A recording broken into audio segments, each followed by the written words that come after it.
Found them just after sunrise on a Tuesday in late September of 1963. Two girls in torn Sunday dresses, barefoot on the edge of a narrow Kentucky road, standing in the weeds like they'd been dropped there from the sky. The milk truck driver almost didn't see them. The fog sat low over the blacktop. His eyes were on the curve ahead. Then his headlights caught white cloth and pale legs. He slammed the brakes so hard the bottles rattled in their crates.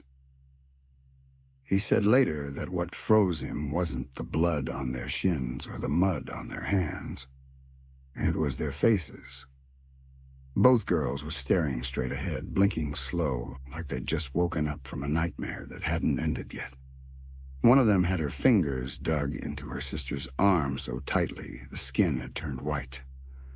They looked, in his words, like whatever scared them still had a hold. He tried to ask them what happened, where they came from, where their mother was. Neither answered. The older one opened her mouth, closed it, then whispered something he couldn't quite hear. He leaned closer. She repeated it. "Don't look at the trees." He radioed the sheriff. By noon, the road was crowded. Deputies, a county doctor, half the volunteer fire crew, and enough neighbors to turn the scene into a kind of open-air trial. Everyone had a theory. Everyone had a fear. The girls' names were Ruth and Catherine Dalton. They'd been missing for 2 nights. And by the end of that day, everyone in that small mountain town knew one thing. Whatever happened out there, they weren't allowed to talk about it. Not to the sheriff, and not to the doctor. Not even to their own mother. And the worst part isn't that no one believed them. It's that the town decided very quickly that it would be safer for everyone if the truth never existed at all. If you're here with me already, listening to this in the dark, take a moment to like this video and subscribe.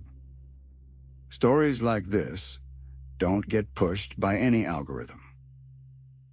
They survive because people like you decide they shouldn't disappear. And as you listen, tell me in the comments where you're watching from, and whether you think you would have believed Ruth and Catherine, or turned away like everyone else. Because to understand what happened to them, you have to understand the place that raised them. The town didn't look evil. On a map, it's just another small smudge in eastern Kentucky. A shallow valley with a church on one end and a feed store on the other. A main street so short you could walk it in 3 minutes if you didn't stop, to talk, to smoke, to pretend everything was fine. The air there doesn't sit on your chest. It presses, like a hand that never quite lets go. In 1963, the Dalton house stood at the far edge of town, where the road turned from broken asphalt to hard-packed dirt, and the telephone wires simply stopped. The house was nothing special. White paint peeling in long strips, a sagging porch, 2 windows facing the road like tired eyes. Inside lived 3 people, Margaret Dalton and her daughters, Ruth and Catherine. There was a father once, but in 1963, people didn't say his name. They just said, after your daddy left, and changed the subject. Margaret worked long hours at the diner, coming home with the smell of grease in her hair, and the kind of tired that doesn't stop at the bones. Ruth was 15 and brittle around the edges, all sharp answers and rolled eyes, a girl trying to grow up fast enough to outrun her own childhood. Catherine was 12, quiet in a way that made adults nervous. Not shy, just observant. She was the one who listened when grown men muttered things they shouldn't. The one who watched when her mother's hands shook counting tips. The one who noticed the way the trees at the back of the property seemed to lean closer every summer. like they were trying to hear what the house was saying. If you've ever been in a place so small that everyone knows everyone else's damage, you'll understand what those girls were up against. There are towns where secrets are buried, and there are towns where secrets walk around in broad daylight, and everyone agrees to call them something else. The week before the girls disappeared, Natty, people remembered the heat first. It shouldn't have been that hot in the late September. Not even there. By mid-afternoon, the horizon shimmered. Dogs lay in the shade and refused to move. Kids walked home from school with shirts stuck to their backs. Inside the Dalton house, the air didn't move at all. Margaret kept the curtains half closed to keep out the heat and the neighbors. The radio buzzed quietly on top of the fridge, some distant voice talking about deadlines in Washington, and numbers no one in that kitchen would ever see. Ruth sat at the table, tracing the grooves in the wood with a bitten thumbnail, pretending not to watch the clock. Her eyes kept flicking toward the road, not because she expected anyone, because she was afraid someone would actually come. Catherine sat on the floor by the window, knees pulled up, a school book open but unread on her lap. She was looking at the trees. The tree line started where the mowed grass ended, a wall of green and shadow that felt closer when the air was hot, as if the forest were expanding, breathing, waiting. "I saw him again," Catherine said. Ruth didn't look up. "Shut up," she whispered. "Not in front of Mom." "There was someone in the trees," Catherine insisted quietly. "By the fence, watching the house." Margaret didn't turn around from the sink. Her hands were in the dishwater, scrubbing the same plate over and over. "You girls need to stop," she said. "Ruth, don't wind her up. Kath, we've talked about this. Ain't nobody out there, just the woods." But both girls knew she'd started locking the back door during the day. Both girls knew she'd moved a chair under the front doorknob at night. Both girls had heard her on the phone late one evening, voice low, saying, "I told you not to come near the house." Growing up, they'd heard every story about what might be in those trees. A man who'd lost his mind after the mine closed. Teenagers making trouble. Moonshiners. Drifters. Or worse, nothing at all. Just shadows and the way fear can color them. But Catherine wasn't guessing. She'd seen something. A figure on the tree line. Too still to be an animal. Too quiet to be a neighbor. The first time, she thought her eyes were playing tricks, the way heat bends light. The second time, she knew better. The third time, she saw the white of teeth, not a smile. Not exactly. Just the shape of a mouth slightly open, as if whatever it was practicing what a human expression might look like. When she told Ruth this, Ruth snapped at her, said she sounded crazy, told her to grow up. But later that night, Ruth got out of bed 3 times to check the curtains. 2 days before they disappeared, there was a storm. Not a long one. Not enough to break the heat.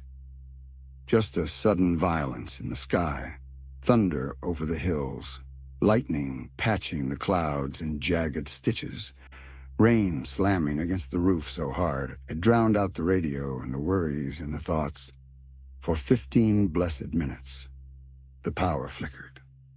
The house went dark.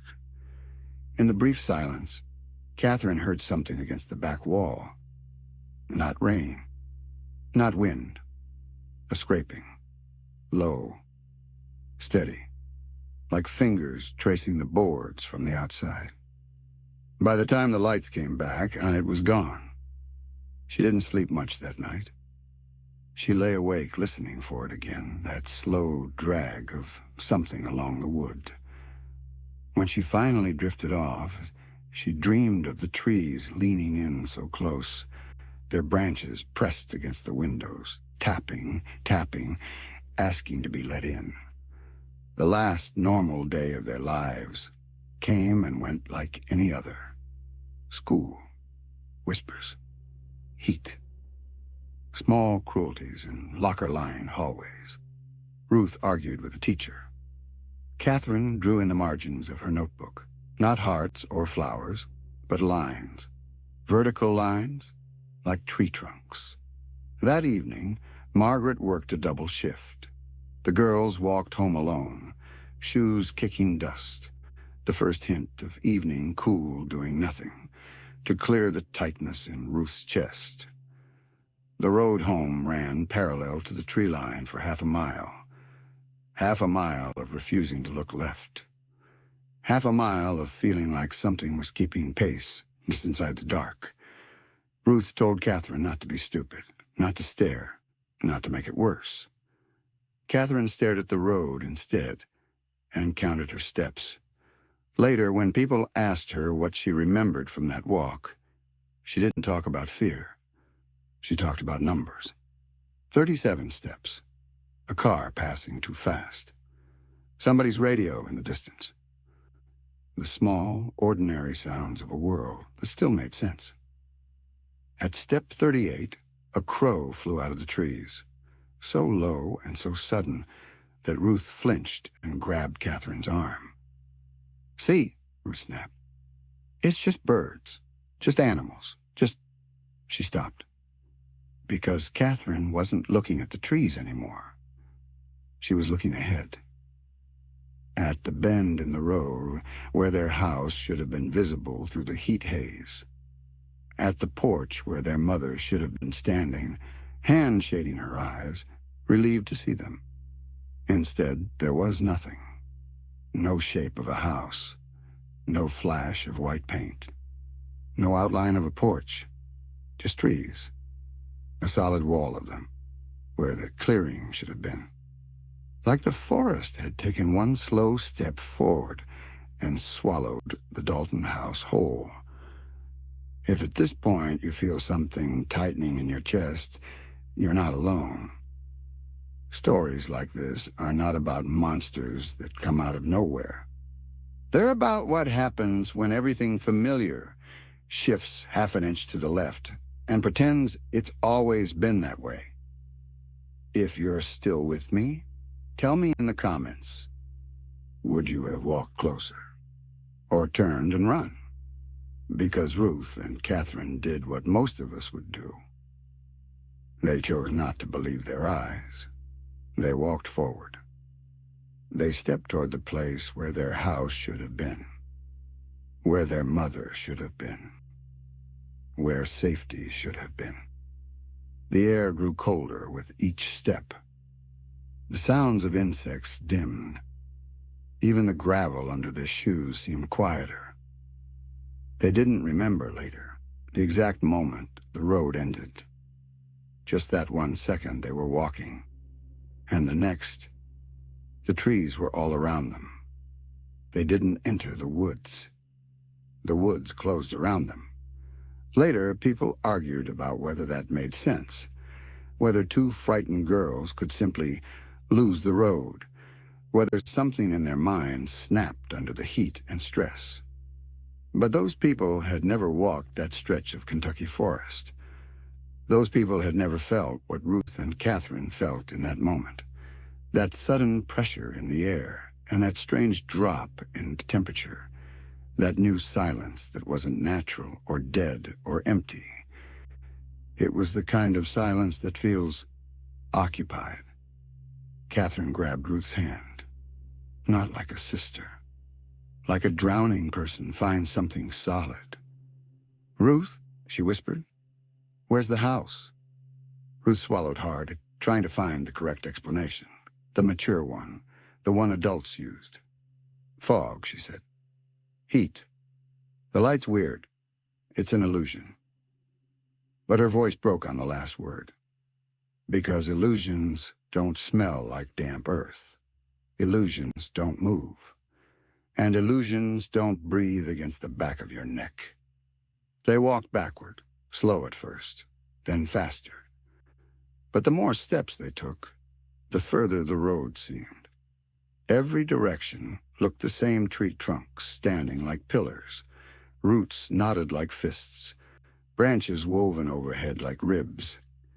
If you've ever stepped somewhere familiar and suddenly felt it turn unfamiliar in a single heartbeat, you know what they felt. That creeping realization, this place does not want us here. And then they heard the first sound. Not footsteps, not an animal, not the wind. A hum, low, steady, human. The kind of hum someone makes when they don't want to be heard but can't quite help themselves. Catherine's fingers tightened around Ruth's. "It's him," she whispered. "The man I saw in the trees." Ruth didn't answer, because she didn't need to. She heard it, too. Someone was humming between the trees. Not a tuning sound. Not a melody. Just one long, steady note. That felt like it had been going on forever. They turned.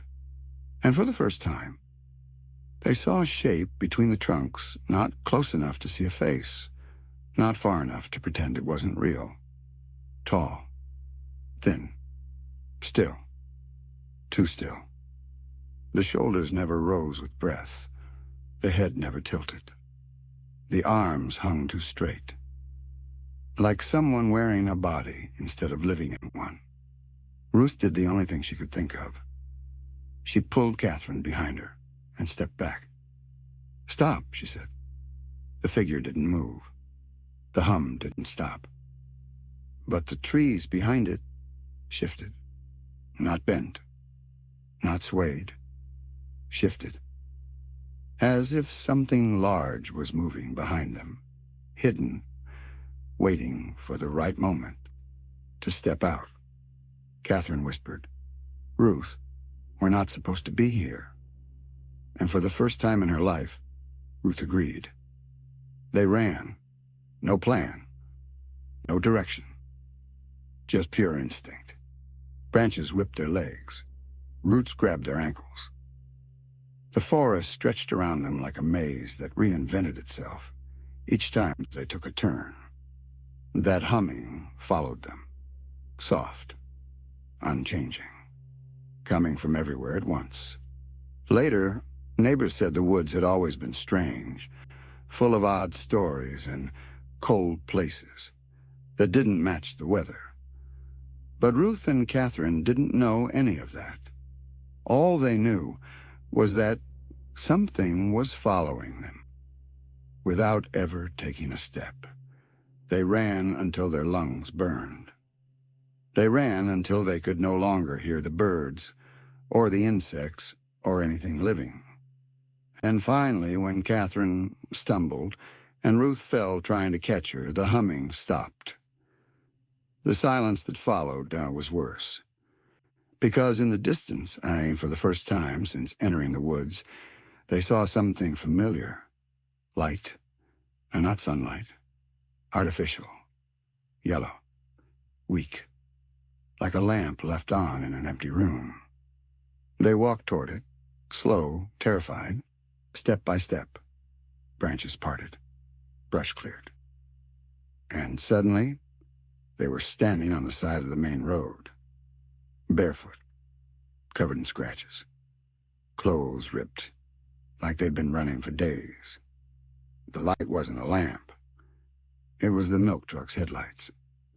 But the woods behind them were still dark, still silent, still waiting. The sheriff arrived 8 minutes after the milk truck driver radioed in. People said they'd never seen him move that fast. Sheriff Harlan was a quiet man, the kind who wore his badge like it weighed more than the metal it was made of. But when he stepped out of his cruiser and saw Ruth and Catherine sitting on the gravel, knees pulled to their chests, mud streaked across their faces, something inside him changed. He didn't ask what happened. He didn't ask where they'd been.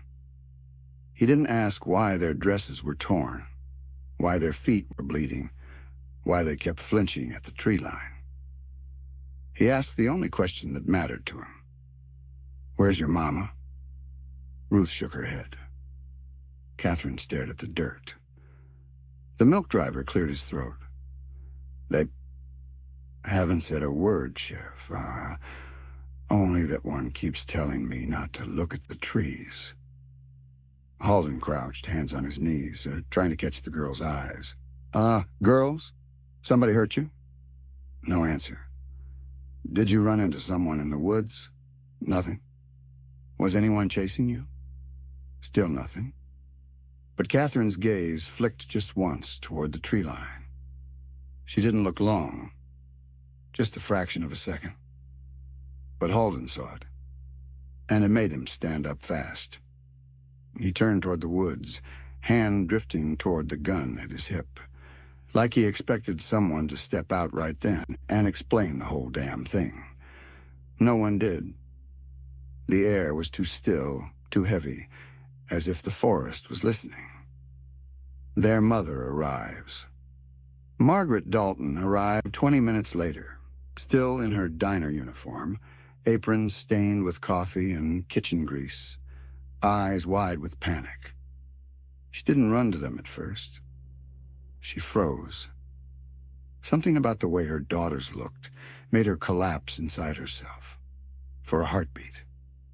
Then she snapped back, dropped to her knees, and pulled them tight against her chest. Her hands didn't stop shaking. She kept whispering, "I'm sorry, I'm sorry, I'm sorry," over and over, even though she didn't know what she was apologizing for. Sheriff Halden waited until she could breathe again. "Margaret," he said gently, "they showed up on the road alone. No sign of the house, no sign of you. We need to know what happened." She looked up at him with such raw fear that even the deputies stepped back. "They were home this morning," she said. "I got them ready. They left for school like always.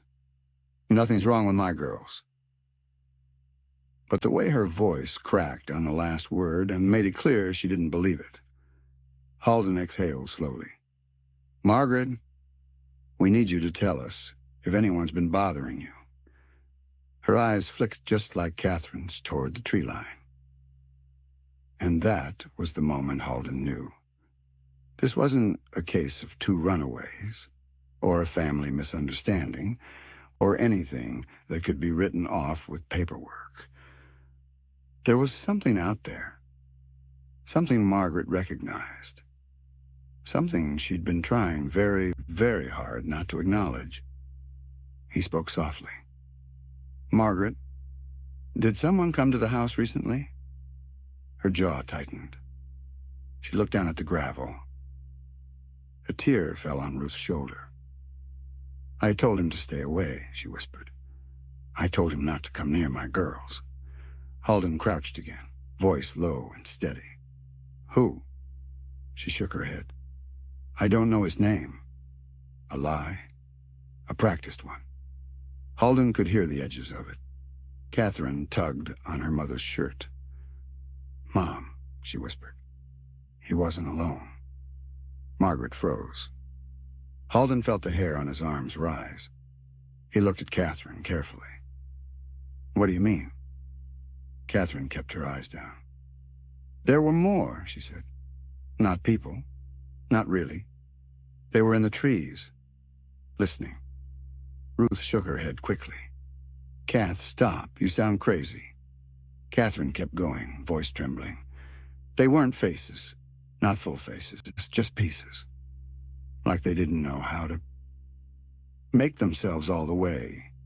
Margaret grabbed her hands. "Baby, no, that's just fear talking." But Catherine pulled away. "I know what I saw."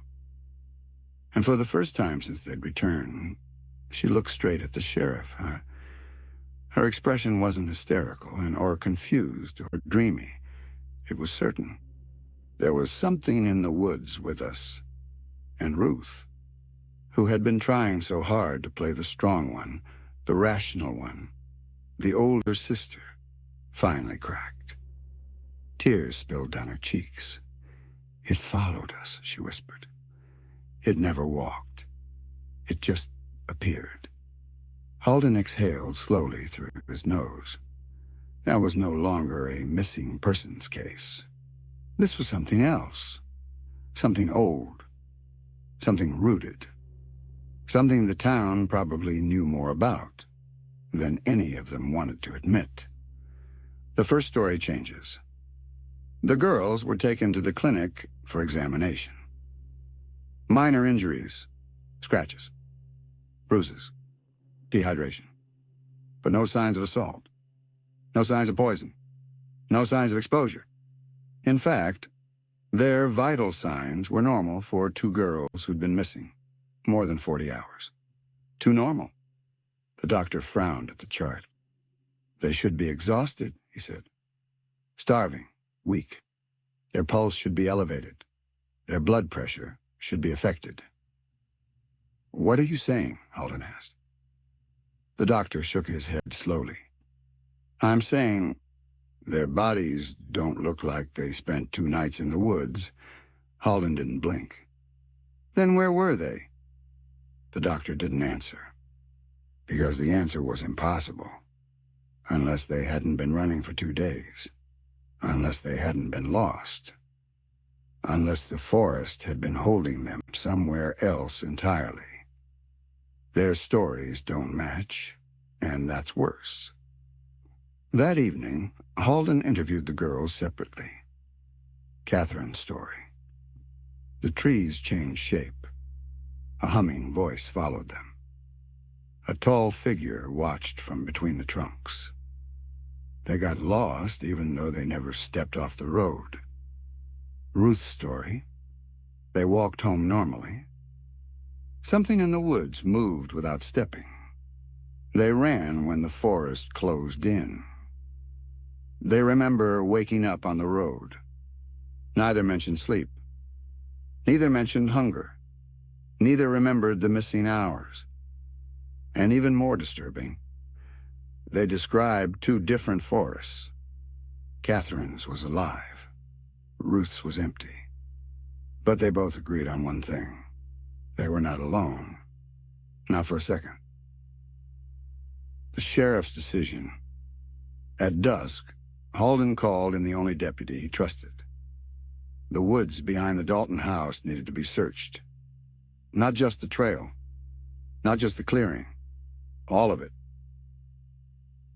He told Margaret to stay inside with the girls. "Lock the doors. Keep the lights on. Don't open the windows. Under any circumstances." She asked him why.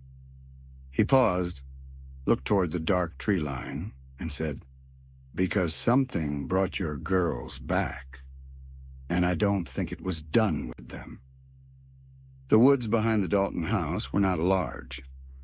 Not by the standards of the Appalachian valleys. You could walk end to end in under an hour. Kids played there. Hunters cut through the lower ridge. Teenagers drank cheap beer under the oaks in late summer. There was nothing dangerous about those woods. Until the night Ruth and Catherine came back. That night, the air settled differently. It sat low, thick, too still, like the forest was holding its breath. Sheriff Halden felt it the moment he stepped past the tree line. "We're not alone," he muttered to Deputy Ellis. Ellis swallowed hard. "Animals?" "No," Halden said. "Something else." The search party splits. Halden brought only 3 deputies. He refused volunteers. "It's not safe," he said. And he didn't mean for them. He meant for the search. For the investigation. For whatever might be watching them from between the trunks. The group divided into pairs. Halden and Ellis took the left path, where the ground dipped and the roots twisted like ropes underfoot. The others took the ridge. Their flashlights cut thin beams through the dark, not enough light to see far, just enough to regret seeing anything at all. The deeper they walked, the quieter the night became. No insects, No owls, no rustle of leaves, just the soft crunch of boots on earth and the long stretch of silence that made each man afraid to take the next step. Ellis whispered, "Sheriff, it feels like the trees are listening." Halden didn't answer, because he felt it too. The first strange sign, the markings. They found the scratches about 20 minutes in, deep gouges in the bark running in long vertical lines, too clean to be from wind, too straight for animals. "Bear?" Ellis asked. "No bear does this," Halden replied. He traced the lines with the edge of his glove. The grooves weren't random. They were arranged in pairs. 2 lines, space. 2 lines, space. Repeating. A pattern. Like tally marks. "Counting?" Ellis asked. "Or measuring," Halden muttered. He didn't like either answer. The path that shouldn't exist. 5 minutes later, they reached a clearing. There shouldn't have been one. Halden had hunted this forest his whole childhood. There was no open ground here. No place where the trees parted this widely. Yet here it was, a circle of earth, perfectly smooth, flattened like something heavy had rested there. But that wasn't the disturbing part. The disturbing part was the edges. The grass around the circle was bent, as if pressed outward, not inward. As though whatever had been standing there was pushing the forest away instead of pressing into it. Ellis whispered, "Sheriff, this looks like—" "I know," Halden said quickly. He didn't let him finish. "UFO, craft, landing site."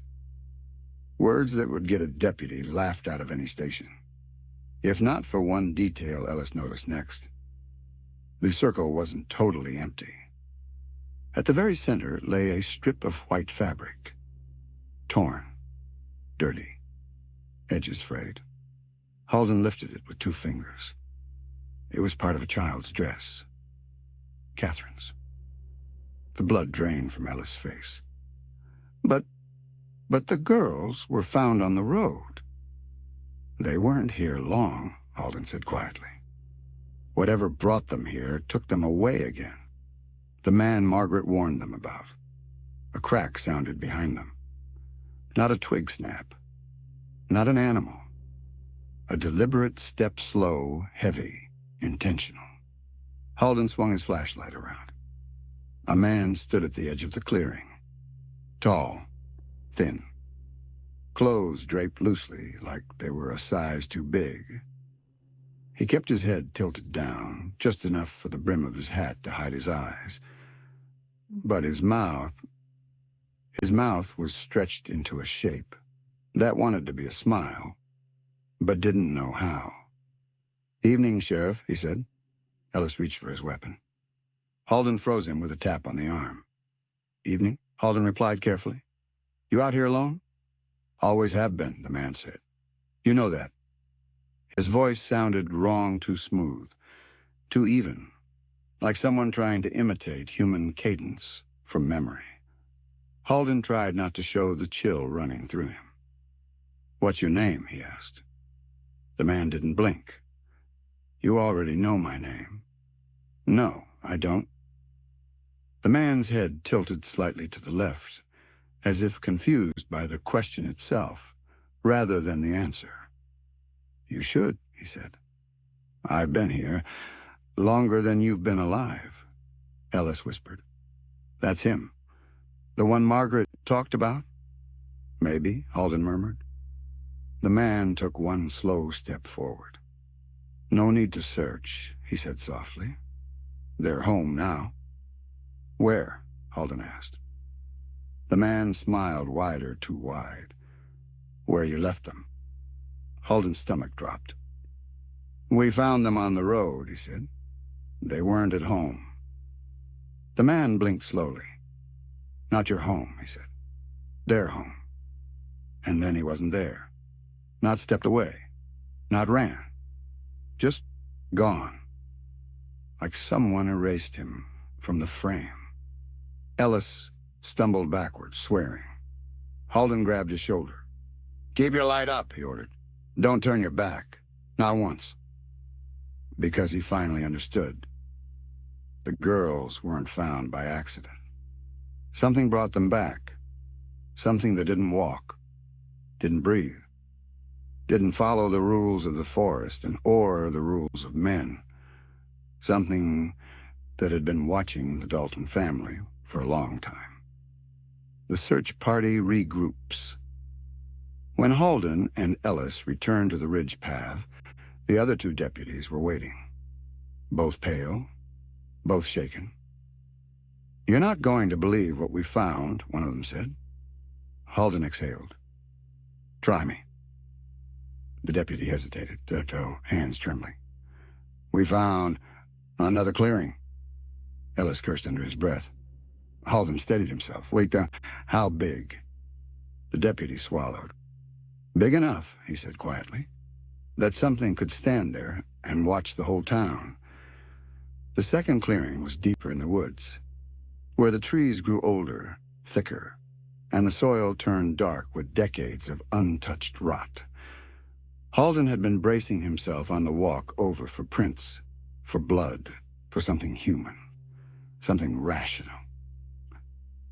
But when he stepped into that space, he knew instantly. Nothing human had ever made this. The second clearing isn't empty. It was almost perfectly circular, just like the first. But this one wasn't pressed outward.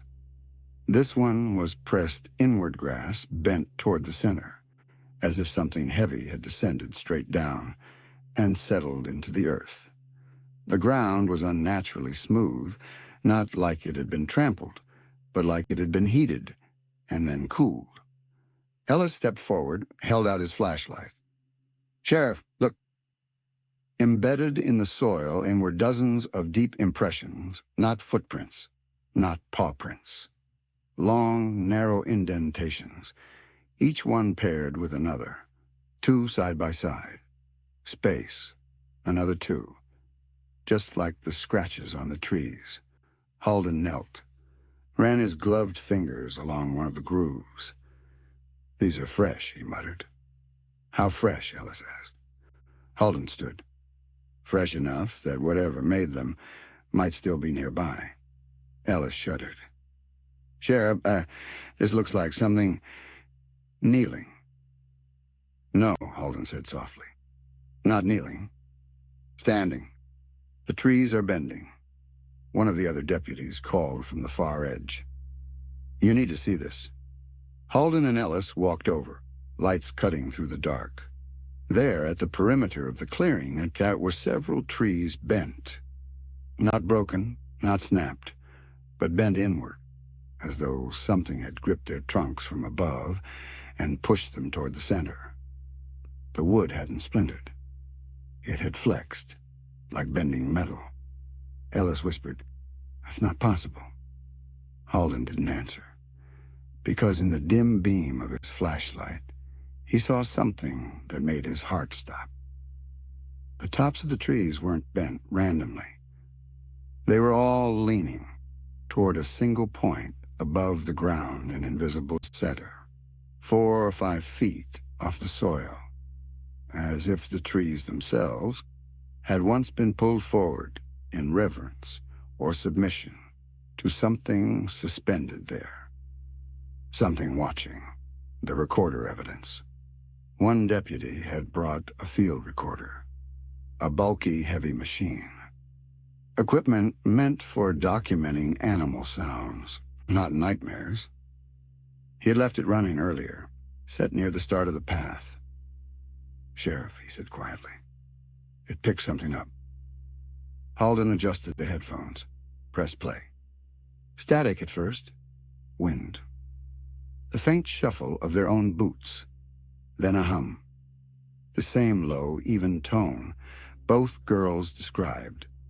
Long, steady, directionless. Human, but not shaped quite right. Halden's stomach twisted. He turned up the volume. Another sound emerged behind the hum breathing. Slow, controlled, too calm. Not someone lost in the woods. Not someone afraid. Someone waiting. Then a faint dragging sound, like heavy cloth sliding over bark. Then a voice. Soft, measured, almost curious. Not yet. Halden jerked the headphones off. Oh, turn it off, he snapped. His deputy froze. Sheriff? I said turn it off. Because Halden recognized that voice. Not from the past. From an hour ago. The man in the hat. The one who vanished. The voice on the tape was him. Except deeper. Older. More tired. Like the version of him that watched the woods.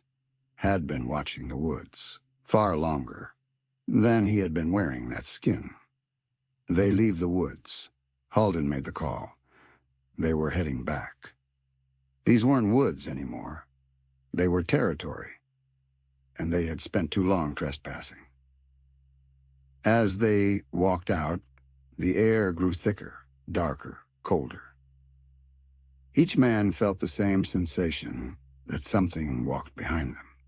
Not touching. Not rushing. Just pacing, quietly. The moment they stepped past the tree line and into the field behind the Dalton house, the sensation stopped. Cut clean. As if whatever was in the forest refused to cross into the open. Or worse, didn't need to. Margaret's secret. Halden didn't knock. He pushed open the screen door and found Margaret sitting at the kitchen table. She wasn't crying. She wasn't shaking. She was staring at the wall with the numbness of someone who has been afraid for too long to show it anymore. Halden sat across from her. Margaret, he said softly, who was that man in the woods? Her eyes flicked not to him, but to the window and the dark tree line beyond it. You weren't supposed to see him, she whispered. Halden leaned in.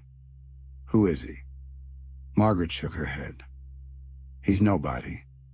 Just someone who won't leave us alone. That's not true, Halden said firmly. You're protecting him. Why? Her breath trembled. Because he told me, she whispered, that if I talked, he wouldn't come for me. Ellis inhaled sharply. For you? Margaret's voice cracked. He said I wasn't the one he wanted. Halden swallowed. Then who? Her eyes flicked upstairs to the girls' room. Catherine. Ruth. He could see it in the way her hand twitched, reaching for them even from across the room. He said they were born with something missing, Margaret whispered. Something he needed to fix. Halden's jaw tightened. What does that mean? Margaret finally looked at him. He said they're not done yet. The drawing that changes everything. A soft sound broke the moment. Fabric brushing. Feet on the stairs. Catherine stood at the bottom step, holding a white bedsheet in her hands. Mom, she whispered. We couldn't sleep. Ruth stood behind her, eyes wide, face pale. Halden saw their hand sinks smudged on their fingers. What's that? He asked gently. Catherine unfolded the sheet. The sheriff expected scribbles. He expected nonsense. He expected the drawings of a terrified child. He did not expect this. The entire sheet was covered in black marker. Lines, angles, circles, and in the center a perfect rendering en noir of the second clearing, down to the bent trees, down to the tall marks in the soil, down to the circle itself. Ellis whispered. How could she know? Catherine lifted the sheet higher. There's more, she said. She turned the fabric around. The backside had one symbol. A tall, thin figure with a long face and arms hanging straight down. No eyes, no mouth, just an outline. Underneath it, she had written, "He follows when we don't look." Margaret collapsed into tears. Ruth backed away from her sister in fear. Halden stood frozen. Because this wasn't a guess. This wasn't imagination.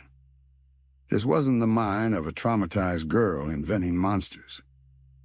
She had drawn exactly in what the deputies found in a place she had never been.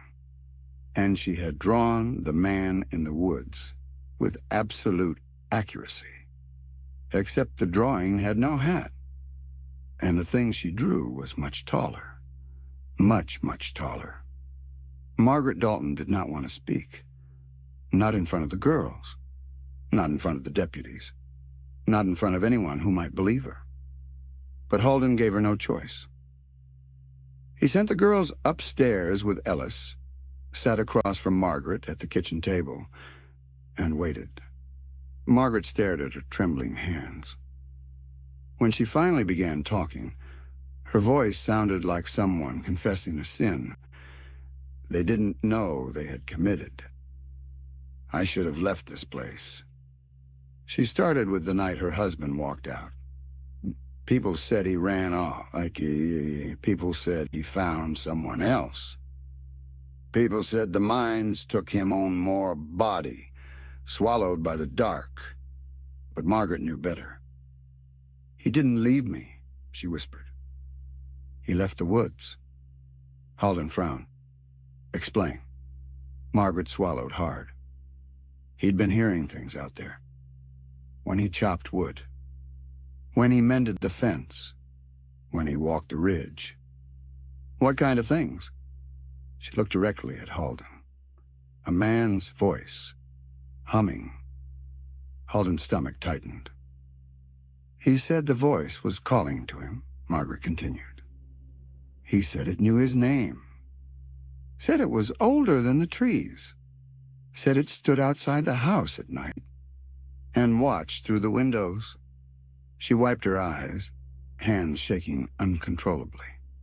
"I thought he was losing his mind. I told him to ignore it." Halden leaned forward. "What happened the night he left?" Margaret closed her eyes. "He went into the woods with an axe. Said he was going to make it stop. And he never came back."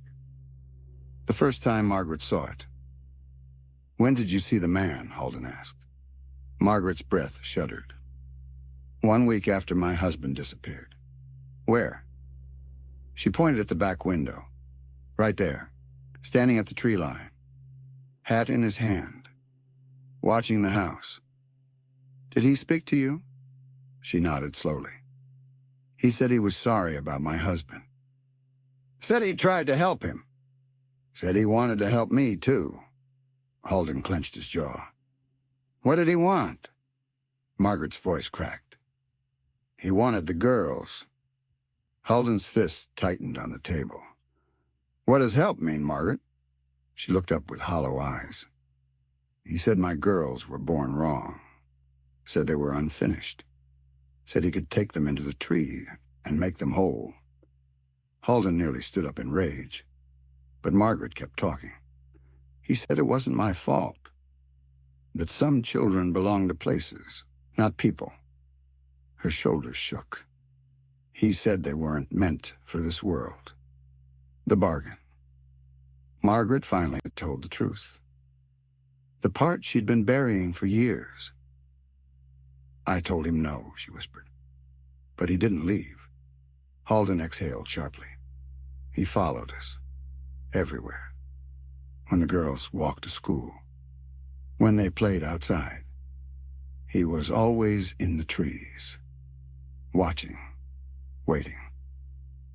She covered her face. "I asked him what he was.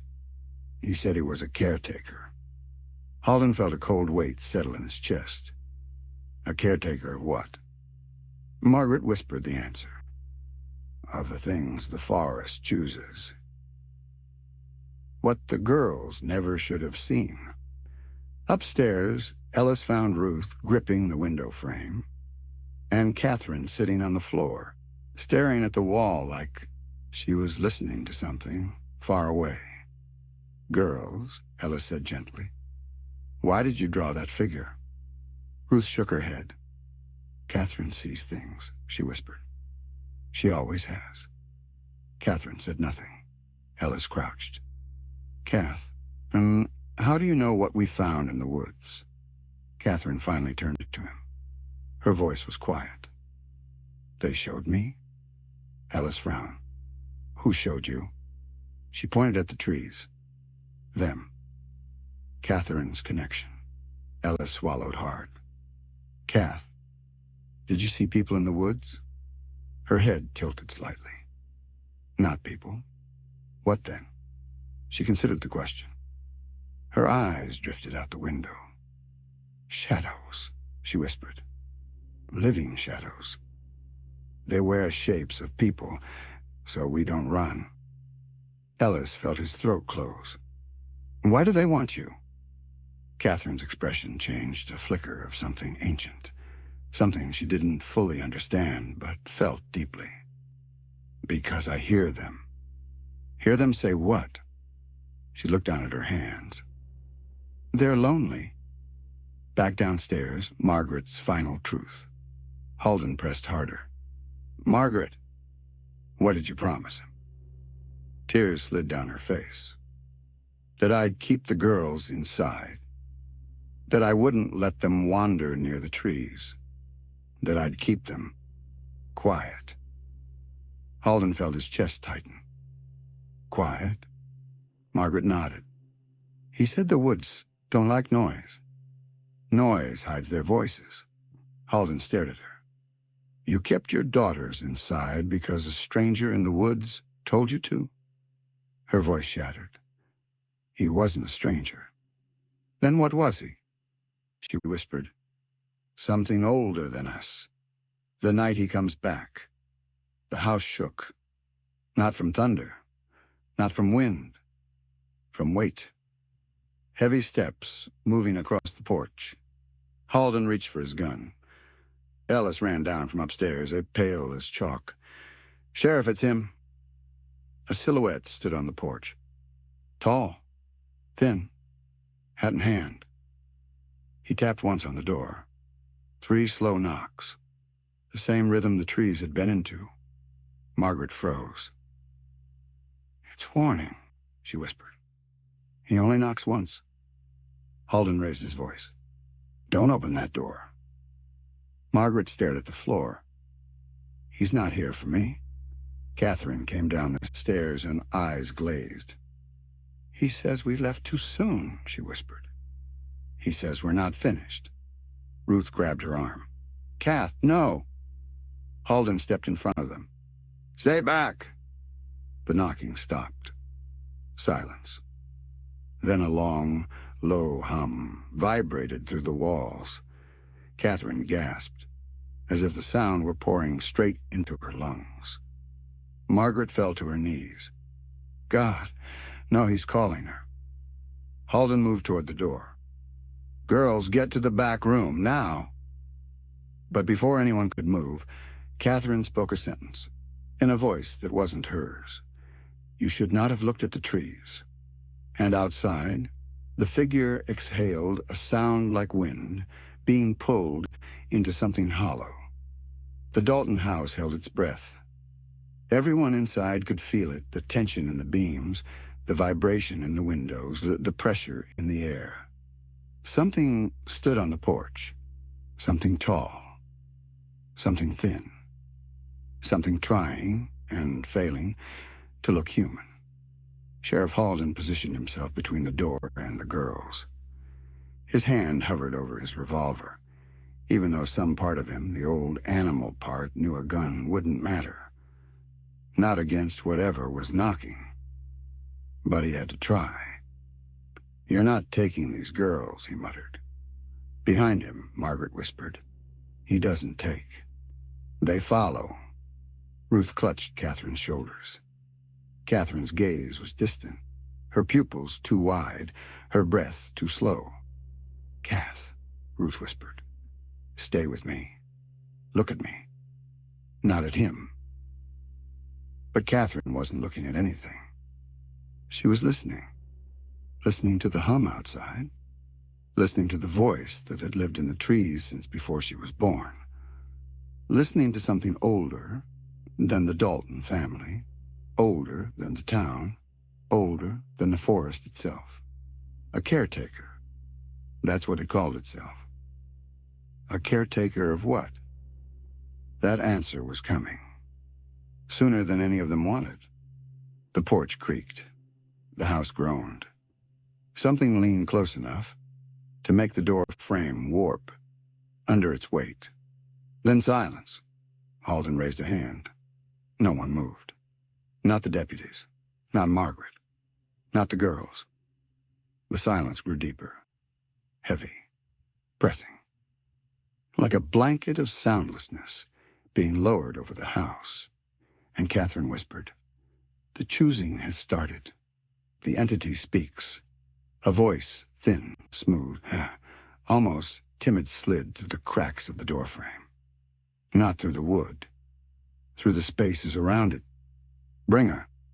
It wasn't loud. It wasn't angry. It was patient. It was certain. "Bring her," the voice repeated. "And there will be no suffering." Margaret collapsed. "Oh, God. He means Catherine." Halden stepped forward. "You're not getting near this house," he said through the door. "Leave now." The figure on the porch shifted. The boards groaned under its weight, or maybe under its height.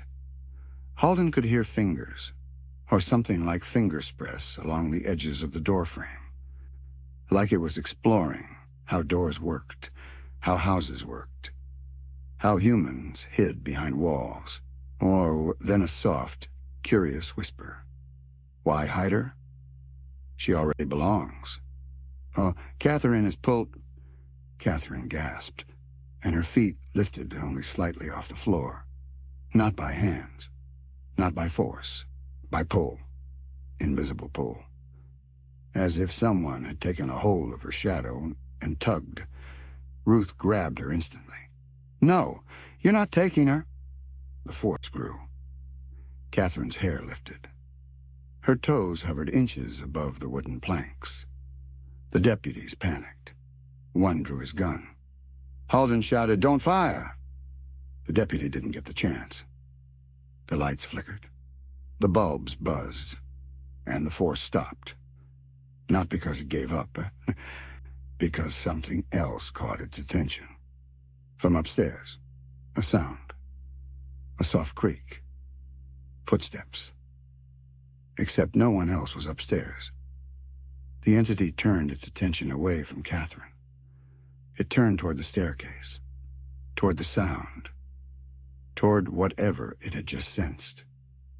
Catherine collapsed into Ruth's arms, coughing. Margaret whispered, "Thank you, God." But Halden knew better. It didn't leave. It redirected. Something else in the house had called to it. Something it recognized. Something it had been waiting for. The revelation. What it wanted. Footsteps sounded again upstairs, slow, dragging. Halden raised his flashlight toward the stairs and froze. A shadow moved across the landing. Not shaped like a child. Not shaped like a person. Like something long and thin, pressing against the wall and feeling its way down. Margaret screamed, "No! Not again! Not again!" Halden spun. "What do you mean, again?" Margaret was sobbing. I didn't tell anyone, but Catherine wasn't the first." Ruth's face drained of color. "What?" "There was another daughter," Margaret whispered. "Born before Ruth. A stillbirth." Halden's blood turned cold. "Where is she buried?" Margaret didn't look at him. "Not buried." She shook her head. She was taken. Ellis stepped back in horror. "What do you mean, taken?" Margaret covered her ears. "He came for her the night she died. He said she wasn't meant to be gone. He said she belonged to him.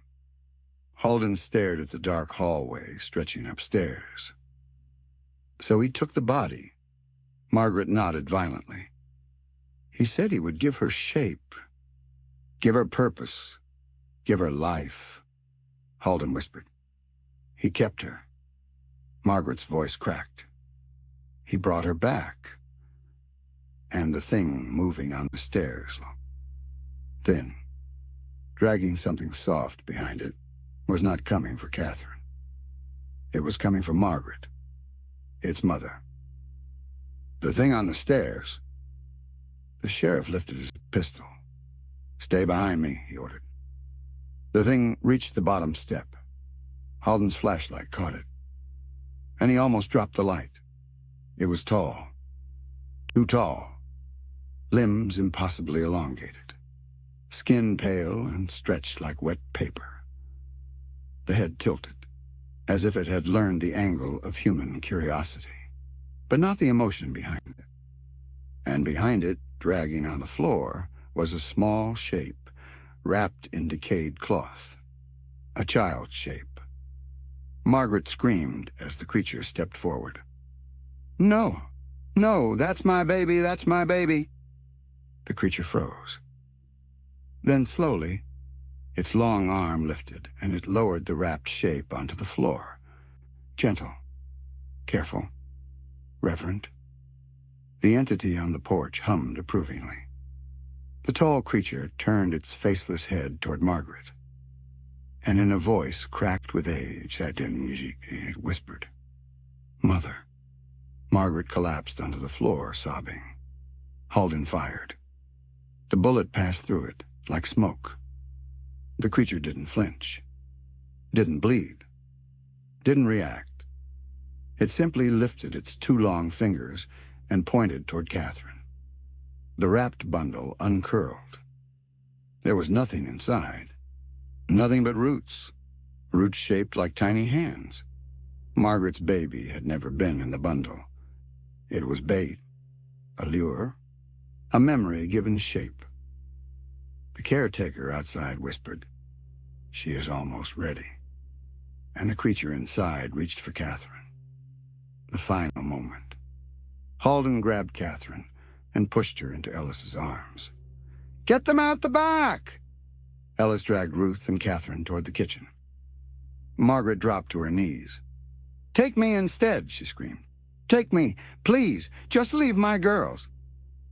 The caretaker hummed, a long, disappointed note. Then a sound, a sharp crack, a scream. Not from the girls, not from Margaret. From the entity. It recoiled violently. Something burned its skin. Something invisible, but scorching. Ellis shouted from the back door, "Sheriff, the dawn light. It's hurting them." Halden looked toward the window. A faint beam of sunrise was slicing through the trees, like a blade. The creature's form shattered in the beam, peeling away like ash caught in wind. The caretaker outside screamed a sound that didn't belong to any living thing, and its form snapped backward into the trees. The house shook. The boards rattled. The windows cracked. And then silence. Real silence. Human silence. The kind that doesn't breathe or watch or follow. A silence that meant the night was over. The aftermath. By sunrise, the creatures were gone. The woods were normal again. The clearings had collapsed back into the earth. No indentations. No patterns. No bent trees. It was as if the forest had closed the door and decided never to open it again. Catherine didn't speak for 2 days. Ruth didn't sleep for 3. Margaret aged 10 years in a single morning. Sheriff Halden filed the only report he could write. The Dalton girls have been returned safely. Mother is stable. No threat remains. It was a lie. But it was the only lie that would protect them. Years later, Catherine grew up quiet. Ruth grew up angry. Margaret grew up broken. The family never left that house, but the woods never bothered them again. Catherine rarely talked about that night. Only once, at age 28, a therapist asked her, "Do you remember the creature in the house?" Catherine answered, "Yes." The therapist asked, "What was it?" Catherine thought for a long time, then whispered, "Something that wanted to finish what it started." "And what did it start?" the therapist asked. Catherine said, "Me." The last truth. Years later, after Margaret's death, Catherine returned to the house one final time with Ruth. They stood at the back door and looked out at the tree line. Ruth asked quietly, "Do you think he's still out there?" Catherine shook her head. "No." Ruth sighed in relief. Then Catherine added, "He's not out there anymore." She pointed at her own chest. "He's in here." Ruth froze. Catherine smiled a small, sad smile. Not haunting, not hurting, just watching. She touched her heart. The caretaker doesn't leave. He just changes where he waits.